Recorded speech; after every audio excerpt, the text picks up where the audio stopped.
Nous sommes au poste de contrôle de Nanterre. Ici, 24 heures sur 24, les opérateurs surveillent les routes de l'ouest parisien. Bonjour monsieur. Vous êtes en panne sur la 13? C'est ça. Vous êtes dans quel sens? Dans le sens Rouen. Depuis cette salle, ils gèrent les accidents ou les ralentissements, de la simple panne jusqu'au carambolage. Cédric est l'œil du dispositif. Sous son contrôle, quelques 600 caméras suivent les faits et gestes des automobilistes. Et dans ce secteur, l'opérateur surveille particulièrement les tunnels. Dans un lieu clos, il n'y a pas de place pour l'erreur. Si on se trompe dans l'action, si on se trompe dans la localisation, les dégâts pour les voitures prises au piège vont se terminer par des morts. Pour ne pas perdre un instant en cas de problème, Cédric dispose d'une arme ultra moderne. Quand ce signal retentit, c'est que l'une des caméras a repéré un problème. Ces caméras, dites intelligentes, savent en effet reconnaître certaines anomalies.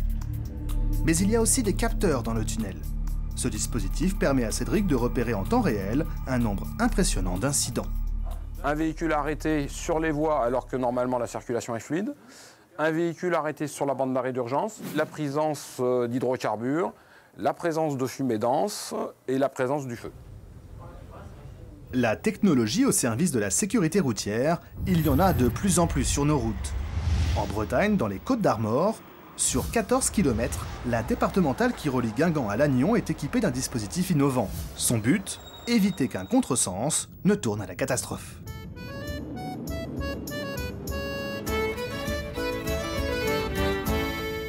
Alors là, vous avez un mât. Au sommet, vous avez un dispositif qui est basé sur différentes technologies, radar, vidéo, acoustique, qui va détecter un véhicule en contresens. Dès la détection, le dispositif va communiquer par radio l'information au panneau à message variable qui se trouve derrière. Les panneaux répartis le long de la route affichent un message pour signaler le danger aux automobilistes. Ceux-ci peuvent aussitôt se ranger sur le bas-côté pour éviter une collision. Parmi les voitures à contresens, il n'y a pas que des erreurs involontaires. Il y a aussi des contresens très volontaires. Quelqu'un s'est trompé de sens de route, il s'arrête sur la route, fait demi-tour, très volontairement. Difficile à croire, mais les caméras ne mentent pas. Sur ces images, un automobiliste fait demi-tour et roule à contresens sur plusieurs kilomètres, simplement parce qu'il a manqué sa sortie. Dans la quête d'innovation technologique au service de notre sécurité, les constructeurs automobiles ne sont pas en reste. Certaines voitures agissent en véritable ange gardien de leurs conducteurs. Imaginons le scénario suivant. Vous roulez sur une route de campagne peu fréquentée. Aucun obstacle en vue. Pourtant, les routes les plus tranquilles ne le sont jamais tout à fait. Ici, aucune caméra de surveillance ne peut vous repérer. Mais ce n'est pas grave, la voiture s'occupe de tout. Que vous arrive-t-il? En cas de choc, la voiture appelle automatiquement les secours. Que vous soyez en état de répondre ou pas, le véhicule est localisé grâce à ce boîtier qui contient une carte téléphonique et un module GPS.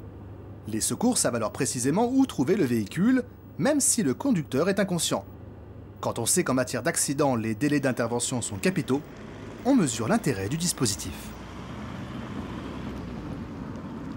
Il y a une étude qui a établi que si l'ensemble des véhicules en Europe avaient un appel d'urgence, on pourrait sauver jusqu'à 2500 vies. Pour les constructeurs, la sécurité est devenue un argument marketing. Les véhicules, notamment haut de gamme, sont dotés d'équipements toujours plus perfectionnés. Voici par exemple la fin annoncée de l'angle mort. Sur certaines voitures, des capteurs signalent l'arrivée d'un véhicule par l'arrière. Cette minuscule caméra scrute quant à elle les franchissements de lignes blanches et sonne l'alarme pour raviver la vigilance du conducteur inattentif.